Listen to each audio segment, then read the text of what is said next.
इस बार सर्दी चुपके से नहीं आई थी।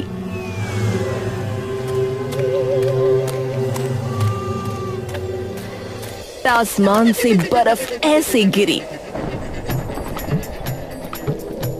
सुबह हुई तो पूरा गांव सफेद पड़ा था। छतें, रास्ते, खेत सब एक ही रंग के। मंगलू ने जैसे ही बाहर कदम रखा, उसकी सांस अटक गई। अरे बाप रे, ये क्या, इतनी बर्फ, ऐसी खतरनाक ठंड। अंदर आओ जी, जम जाओगे। अरे अंदर आग नहीं है, बाहर जान नहीं है, आदमी जाए तो जाए कहाँ? आंगन में बंधे उसके गधे वीरू, धन्नो और टुन्नू पूरी रात खड़े रहे, न बैठे न लेटे। वीरू बार बार पांव पटक रहा था, जैसे जमीन से ही लड़ रहा हो। हमारा मालिक पागल है क्या, जिसे समझ में नहीं आता कि हमें भी ठंड लगती है? भगवान ही जाने। क्या हुआ वीरू, जमीन से किस बात की दुश्मनी निकाल रहा है? पूरी रात तीनों खड़े रहे, जाने क्या परेशानी है। हाँ जो भी है।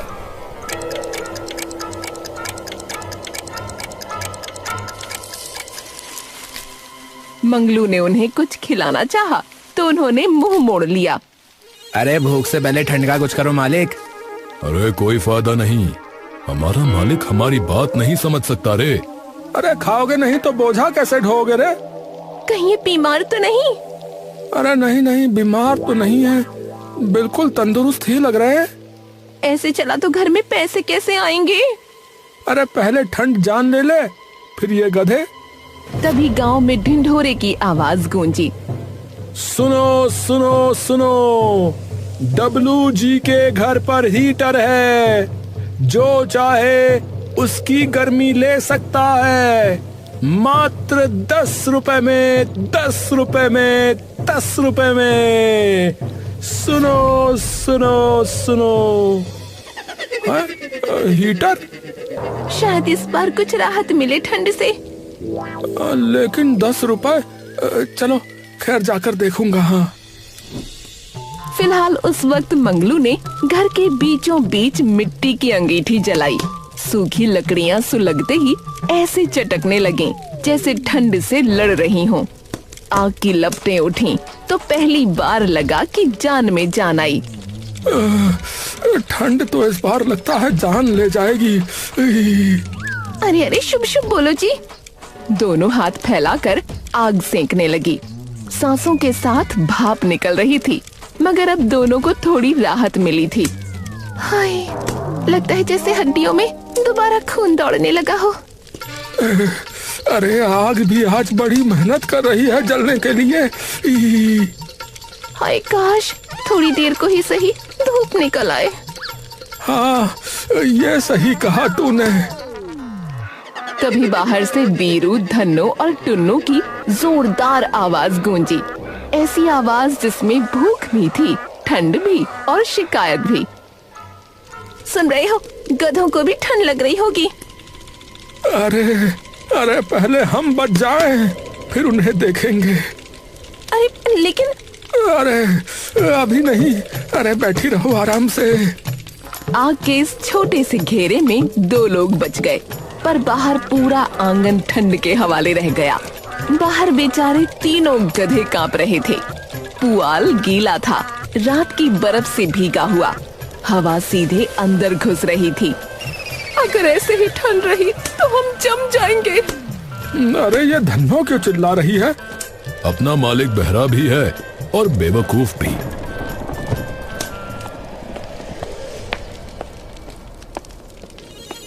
लगता है भूखे हैं, चारा दे देता हूँ। मंगलू ने उनको चारा दे दिया, बल्कि असल में उन्हें ठंड लग रही थी। और उधर डब्लू के घर बिजली का हीटर गरज रहा था। मशीन नहीं, जैसे कोई दानव गर्म सांस ले रहा हो। उसका बेटा टी-शर्ट में घूम रहा था, हाथ में मोबाइल लिए। वाह बापू, क्या मजा है, सर्दी का पता ही नहीं चल रहा। अरे ये हीटर है, हीटर, सर्दी का बाप। तेरा बाप लाया है शहर से। गांव वाले डब्लू के घर के अंदर कोई हंस रहा था, कोई चाय पी रहा था।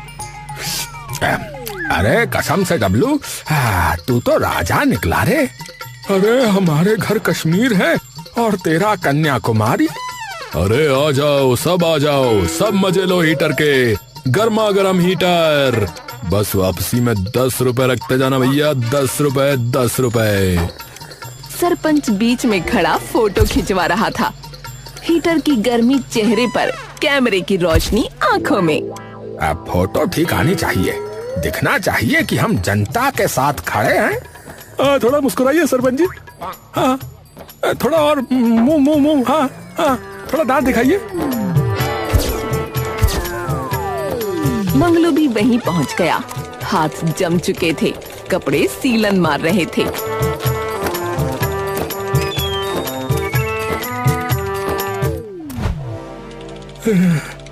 सरपंच जी। हाँ हाँ, बाद में बात करना। जैसे ही मंगलू अंदर आया, डब्लू के बेटे की नाक सिकुड़ गई। बापू, ये अचानक यहाँ कैसे आ गया? सब हंसने लगे। अरे हाँ, गधों के साथ रहता है इसलिए गधों की खुशबू भी साथ लेके आया है वो। अरे हीटर बंद ना हो जाए इसकी बदबू से कहीं। अरे कैसी बातें कर रहे हैं आप लोग? मंगलू, अभी बाहर इंतजार करो। अरे डब्लू सुनो तो। अरे मंगलू, अभी यहाँ जगह नहीं है, बाहर चलो। मंगलू को बाहर कर दिया गया और दरवाजा बंद हो गया। हीटर की गर्म हवा उसके चेहरे को छूकर वापस अंदर चली गई। अरे इन सब का बोझा मेरे ही गधे ढोते हैं। लेकिन अभी मुझे ऐसे अलग कर रहे हैं जैसे मैं और मेरे गधे कोढ़ी के मरीज हों।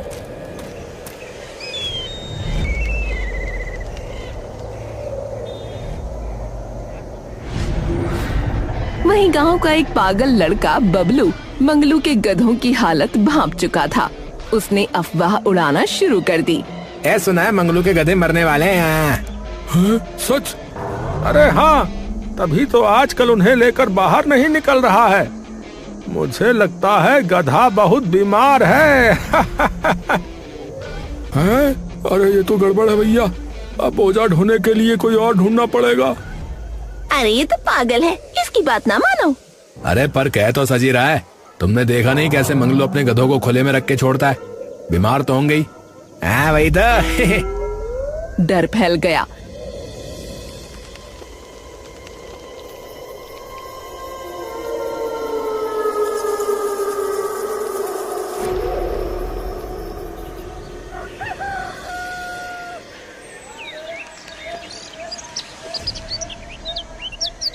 अगले दिन जब जब मंगलू जबरदस्ती वीरू, धन्नो और टुन्नू को लेकर निकला तो किसी ने उसको काम ही नहीं दिया। अरे कोई काम? अरे नहीं नहीं भैया, कोई काम नहीं है। अपने गधों को यहाँ से ले जाओ। हाँ, पर आपको तो ईंटें अपने घर तक पहुँचानी थी ना, आपका घर बन रहा है। अरे भैया वो काम मजदूर कर रहे हैं, तुम जाओ। नमस्ते भैया। मंगलू का काम बंद होने लगा, जेब खाली होने लगी। अरे आप लोगों को परेशानी क्या है? अरे भैया जरूरत नहीं है, फिर कभी आ जाना। चलो अच्छा ही हुआ, मेरे अंदर बिल्कुल हिम्मत नहीं कि काम करूं। तुम दोनों ने शायद उस आदमी की बात नहीं सुनी। वो दूसरे आदमी को बता रहा था कि डब्लू के यहाँ हीटर लगा है। अरे ये क्या होता है? कुछ गर्म करने की मशीन। चलो चलकर देखें। मंगलू पहली बार उन पर झुंझला उठा। अरे चुप रहो, अभी और मुसीबत मत खड़ी करो। ढेंचू ढेंचू करे जा रहे हो। मंगलू ख्यालों में हो गया और उसने ध्यान नहीं दिया कि तीनों गधे डब्लू के घर पहुंच गए।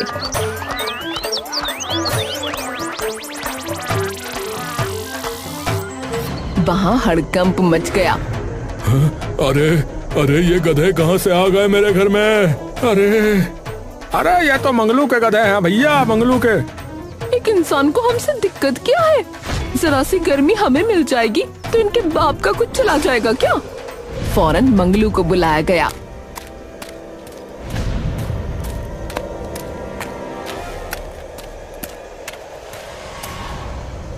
मंगलू, अपने गधों को यहाँ से लेकर जा वरना। अरे जा रहा हूँ। अरे ये क्या किया तुम लोगों ने? मेरी बेइज्जती करा के सुकून मिल गया। चलो अब।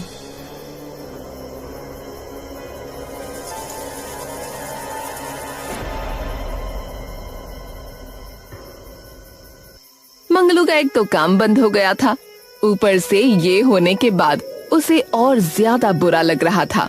उसी रात शीला चक्कर खाकर गिर पड़ी। अरे अरे शीला, क्या हुआ? आंखों के आगे अंधेरा छा रहा है। मंगलू ने माथा छुआ, वो बर्फ जैसा ठंडा था। अरे अरे तुम्हें गर्मी की जरूरत है। उसने फटाफट लकड़ियां जमा करके आग लगाई। उसकी पत्नी को कुछ राहत मिली। आप सही तो हो ना? हाँ जी, गर्माहट मिली तो सही लगा। झुरझुरी आ रही है, अच्छा लग रहा है। देर रात थी, ठंड और गहरा चुकी थी। गांव ऐसे सिमट गया जैसे कोई सांस रोक कर बैठा हो। सुबह किसी तरह हुई, ठंड कम नहीं हुई थी, बस अंधेरा छटा था।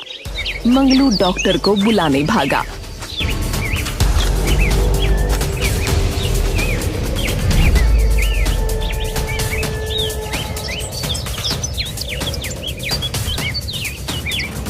डॉक्टर मोटी जैकेट, ऊनी टोपी और दस्ताने पहनकर आया। अरे बड़ी ठंड है, जल्दी दिखाओ। अरे हाँ डॉक्टर साहब, देखिए ना, मेरी पत्नी को न जाने क्या हो गया है। उसने शीला की नब्ज देखी, माथे पर हाथ रखा, भौहें सिकुड़ गईं। अरे हालत बिगड़ रही है, शरीर गर्मी छोड़ चुका है, आग दवा सब तुरंत चाहिए। मंगलू ने हिम्मत करके पूछा। खर्चा कितना आएगा? 1000 रुपए, लेकिन पहले फीस फिर इलाज। अच्छा, इतने पैसे तो नहीं है, पर कुछ करता हूँ। मंगलू बाहर निकला, सीधा अपने गधों की तरफ भागा।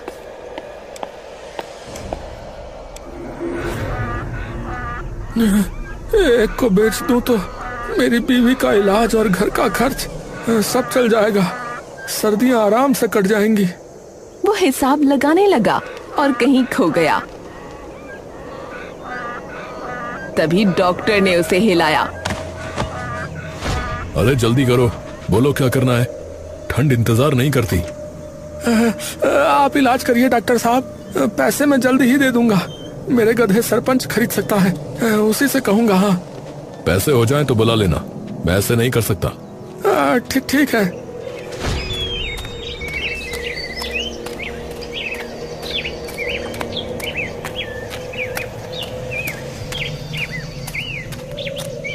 उसी दिन सरपंच ने पंचायत बुला ली।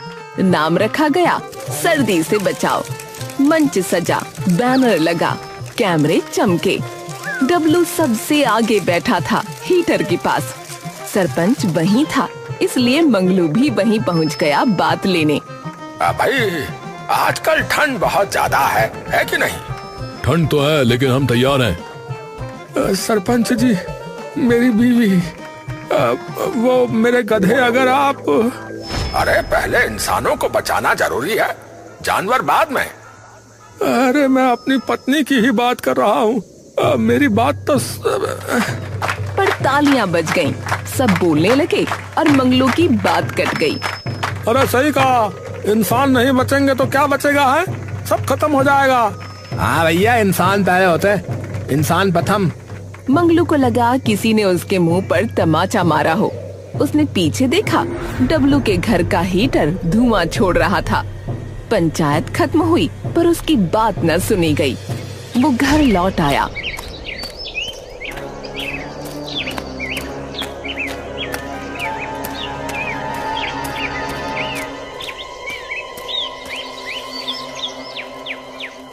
क्या हुआ जी? कुछ नहीं, अमीर लोगों को गरीबों से कोई मतलब नहीं होता, मरे तो मर जाए। इधर मंगलू की दिक्कतें कम नहीं हो रही थीं, उधर बबलू अपने काम में लगा पड़ा था। भाई, एक बात कहूँ, बुरा मत मानना। क्या हुआ? मंगलू के गधे डब्लू के घर पहुंच गए थे, कहीं वहाँ भी अपनी बीमारी ना छोड़ दियो, क्योंकि ठंड में जानवरों को अंदरूनी बीमारी लग जाती है। ये बच्चों का सवाल है, सोच समझ कर जाना वहाँ। अरे अच्छा हुआ तुमने बता दिया बबलू भैया। और मंगलू से भी दूर रहना, उसके गधों की बीमारी उसे भी जरूर होगी। हाँ, वो यही करता घूम रहा था। दूसरे घर पर भी वही आवाज लगाई।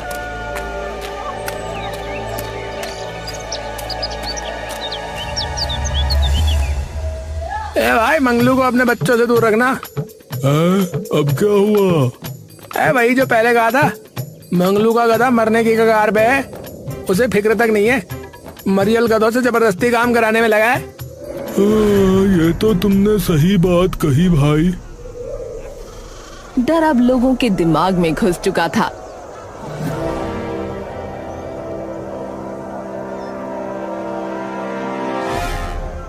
पर मंगलू ने जब ये देखा तो उसका खून खौल उठा और वो सीधा बबलू के सामने आ खड़ा हुआ। अबे ओ बबलू, क्यों कर रहा है ये सब? क्या बिगाड़ा है मैंने तेरा? क्यों मेरे पेट पर लात मार रहा है? बबलू मुस्कुराया और फिर अचानक हंसने लगा। मजा आया ना, मजा आया ना। अबे पागल कहीं के, मुझे क्यों पागल कर रहा है? बोल, तुझे भी तो फिक्र नहीं है वो मरे या जिए? कौन? अरे वही, अरे समझ जा बस। अरे तूने लोगों से क्या कहा है जो वो लोग मुझसे भी कतराने लगे हैं? बोल। अरे तुमसे तो सभी को कतराना चाहिए, तुम हो ही एक नंबर के निर्दयी। अरे मैंने क्या किया है भाई? मैंने किसको मारा या पीटा? बताओ क्या किया मैंने? अरे मारा नहीं, मार रहे हो, कोई मरने वाला है। हाँ, कौन? नहीं बताऊंगा। अरे बता ना, कौन कौन? बबलू हंसता हुआ वहाँ से भाग गया। मंगलू के समझ में कुछ नहीं आया। भगवान, ये ठंड, पत्नी की बीमारी, गधों का काम न करना और अब ये पागल की फैलाई अफवाहें, मैं क्या क्या झेलूं?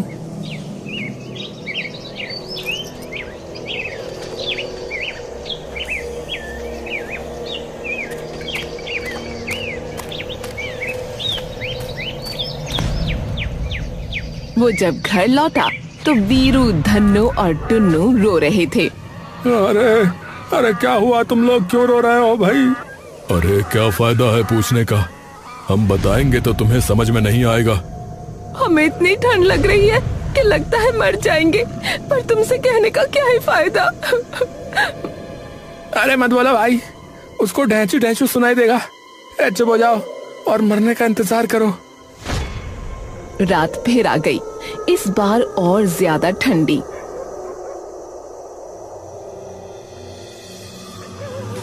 हवा सीटी मार रही थी। मंगलू ने अपनी पत्नी के लिए दफ्ती, बोरी और लकड़ी घर में लगा दी। दरारें बंद कर दी। अलाव तेज जलने लगा। घर में गर्मी भरने लगी। अब मेरी फिक्र करते हो? अरे ऐसे कैसे बताऊं कि कितनी फिक्र करता हूँ? अरे पूछ नहीं रही, कह रही हूँ प्यार से कि कितनी फिक्र करते हो आप मेरी। अच्छा, ऐसा क्या? अच्छा सुनो, अपने गधों को भी देख लेना। वो मंगलू की आंखें लाल थीं। वो काम न चलने से और बबलू की हरकतों से पहले ही चिढ़ा हुआ था। वो बोला, उन्हें क्या देखना है? वो तो आजकल बिल्कुल कामचोर हो गए हैं, बस ढेंचू ढेंचू करते रहते हैं। उन्हें अब सुबह देखूंगा, अभी बस ये रात कट जाए।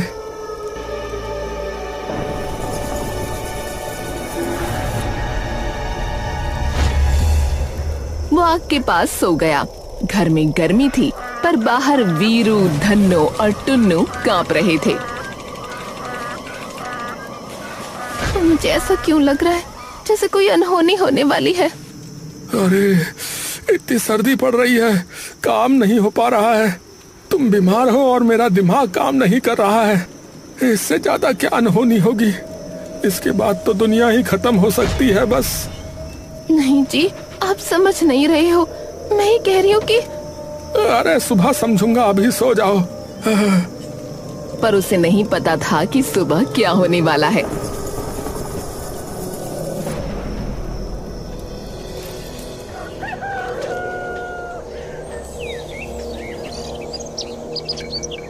अगली सुबह धन्नो और टुन्नू के रोने की लगातार आवाज आ रही थी। मंगलू आंखें मलता हुआ बाहर आया। वीरू तक पहुंचते ही वो रुक गया। अजीब सन्नाटा था। वीरू जमीन पर पड़ा था। मंगलू डरते डरते पास गया। उसने उसका सर उठाया। अरे उठ वीरू, वीरू, अब मजाक मत कर, उठ जा। पर उसका शरीर बर्फ जैसा ठंडा पड़ा था। मंगलू वहीं बैठ गया। उसके हाथ कांप रहे थे। ठंड से वीरू की उसकी सांस अटक गई। हे भगवान, अरे ये क्या हो गया? अरे मेरा वीरू, अरे मेरा प्यारा वीरू। अब रोने से क्या फायदा? गांव वाले जमा होने लगे और बातें बनाने लगे। बीमारी नहीं थी, ठंड ने मारा है। अरे भैया, मैं तो कहूँगा मंगलू ने मारा है। इसने अपने गधों की कभी फिक्र ही नहीं करी। मैंने कहा था ना, कुछ अनहोनी हो सकती है, पर मेरी न सुनी। ये सब तुम्हारी लापरवाही से हुआ है। तुम सही कह रहे हो भैया, मैंने ही इस पर कभी ध्यान नहीं दिया। मैंने तो गधे को मरियल कह दिया पूरे गांव में, पर तब भी तुम्हें समझ में नहीं आया। पागल मैं हूँ कि तुम? मैं ही पागल हूँ भैया। अगर गधों का ख्याल रखता तो ये तंदुरुस्त रहते, जिंदा रहते, काम भी करते, शीला का इलाज भी करा पाता, पर कुछ ना कर सका भैया। ये खबर डब्लू तक पहुंची। डब्लू पहली बार मंगलू के पास आया। उसका बेटा पीछे खड़ा था। पापा, हीटर ले आऊं? अरे चुप रह। गांव में अफरा तफरी मच गई। लोग अपने जानवर ढकने लगे। मंगलू ने भी धन्नू और टुन्नू को बोरियां पहनाई और उनके लिए अलाव जलाया। अरे मालिक को हमारा दर्द समझ में आ गया, लेकिन हमारा साथी चला गया। इंसान हादसों से ही सीखता है। एक गधे के मरने के बाद ही सही, पर चलो अक्ल तो आई। मैंने तुम्हारी भी बात नहीं मानी, मुझे माफ कर दो। अरे अच्छे दिन पाछे गए, हरी से किया ना है, अब पछताए हो क्या जब चिड़िया चुग गई खेत भैया।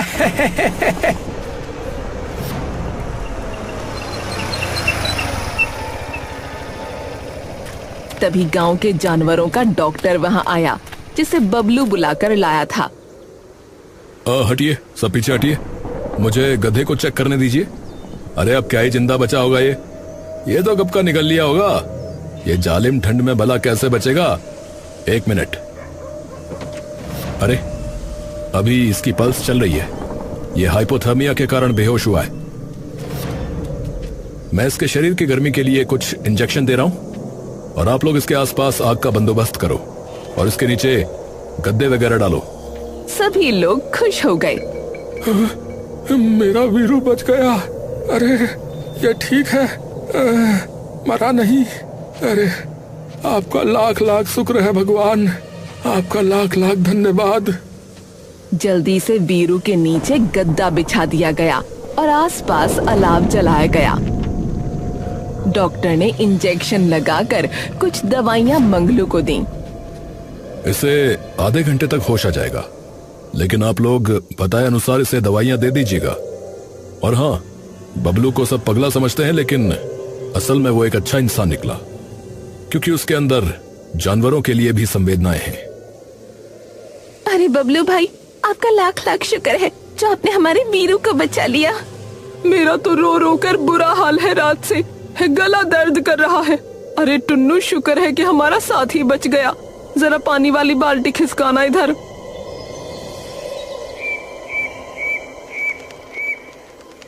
इसके कुछ देर बाद वीरू को होश आ जाता है और सब लोग खुश हो जाते हैं।